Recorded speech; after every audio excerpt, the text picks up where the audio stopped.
Kubur, istilah yang digunakan dalam syariat kita, digunakan untuk semua jasad manusia, kita bicara manusia, atau hewan yang kelihatan dengan panca indera, yang digunakan untuk meletakkan jasadnya.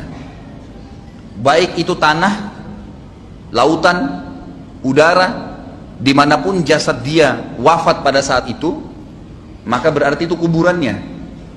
Seperti contoh begini, bagaimana kalau seandainya sekelompok muslimin naik kapal, perjalanannya jauh, anggaplah sebulan perjalanan, 2 minggu perjalanan atau seminggu perjalanan, mereka berada di tengah-tengah lautan, lalu ada satu kru kapal yang mati. Di mana dikuburkan? Di lautan. Caranya bagaimana? Dia dimandiri, dikafani seperti layaknya jenazah, kemudian ditaruh beban batu di badannya, lalu dicemplungin di lautan. Itu kuburannya. Jadi istilah kubur adalah semua tempat yang akan diletakkan jenazah atau jasad seseorang yang mati. Itu juga termasuk hewan ya. Kalau jin itu kita tidak tahu karena memang tidak dibahas dalam syariat, tapi hewan juga sama.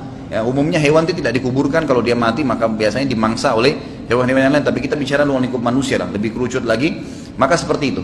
Sama halnya kalau ada orang naik pesawat, ternyata pesawatnya meledak, kan itu. Potongan jasadnya tidak ditemukan. Allahu a'lam di angin di sana bagaimana, Allah SWT lebih tahu. Mungkin juga jatuh berserakan di bumi atau mungkin tidak, mungkin habis. Maka sama saja dianggap kuburannya dia di situ. Tetapi kalau ada orang yang meninggal normal di dalam syariat kita, dikuburkan di tanah, dikuburkan di tanah. Yang saya ingin ditiberatkan, pemahaman tentang kata-kata kubur bukan hanya sekedar tanah yang digali kemudian dimasukkan jenazah, gitu kan? Tapi dimanapun orang itu akan ditaruh jasadnya.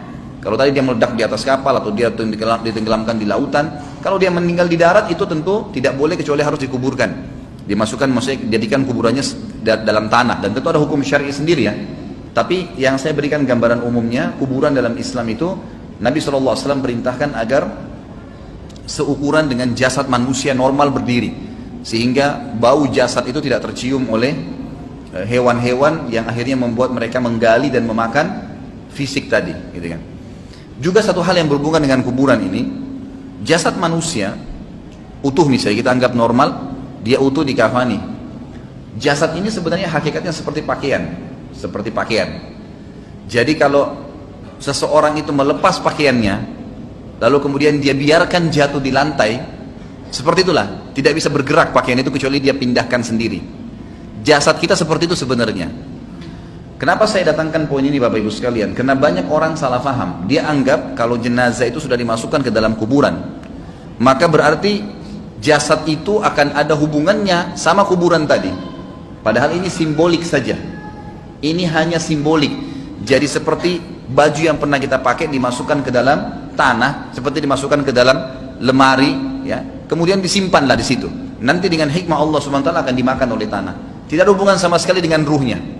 Tidak ada lagi hubungan dengan ruhnya di kuburan tadi, di tempat diletakkan jasad itu. Karena di dalam istilah agama kita, selain kuburan yang berhubungan dengan kematian, yang namanya alam barzah. Alam barzah ini adalah tempat yang kita tidak ada yang tahu. Nabi Muhammad SAW dan para sahabat pun tidak ada yang menukil, tidak ditukil kepada kita di mana itu alam barzah. Kalau bagaimana ada keterangannya, di mana kita tidak tahu. Jadi ruh itu pada saat dia proses dikeluarkan dari jasad manusia, seperti dilepas dari baju, bajunya sudah tergeletak, bajunya oleh Allah disuruh cuci bersih, ditaruh di tempat yang Allah suruh perintahkan, itulah kuburan, gitu kan. Ruhnya ini dibawa oleh Allah SWT ya, ke alam barzah. Baik dia meninggal di udara terbakar, tidak ditemukan lagi jasadnya, tinggal ruhnya, atau dia meninggal di lautan, dimakan oleh ikan jasadnya, atau dia meninggal normal, meninggal di atas ranjangnya, sama saja. Ya, jadi ruhnya akan dibawa ke alam barzah, dan alam barzah ini Allahu alam di mana tempatnya, tapi dia ada. Barzah itu disiapkan khusus untuk alam ruh, baik dia disiksa karena dosa-dosa yang dia lakukan selama hidup di dunia, ataupun dia akan diberikan nikmat karena amal-amal soleh yang dia kerjakan.